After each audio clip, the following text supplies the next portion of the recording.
So there are problems with activity level, but they decline and become less and less significant and diagnostic over time. It will be the problems with impulsiveness, with inhibition, that persist into adulthood and become problematic. And this is impulsiveness across all domains. I'm not just referring here to the verbal impulsiveness that DSM has contained within it, but also to cognitive impulsiveness, making impulsive decisions, and also to behavioral impulsiveness, the speed with which you react to events around you.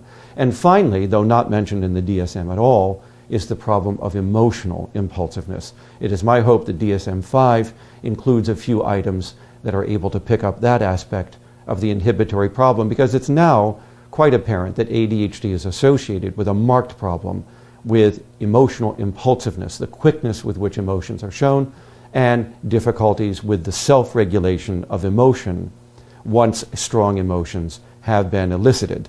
And those problems map right onto this two-dimensional system, the problems with impulsive emotion being on the inhibitory dimension, and the problems with self-regulating strong emotion appearing more in the inattention and executive dimension of ADHD.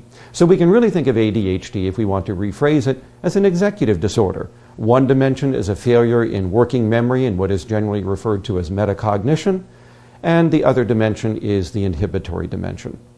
So we can see then that it starts to look like ADHD is EFDD, executive function deficit disorder, and by adulthood it will be these executive deficits that are the most compromised, and I think of the greatest diagnostic value for identifying adults with ADHD. That's not to say that other disorders don't interfere with executive functioning. They certainly do. But ADHD creates a pervasive impact across all of the major executive functions.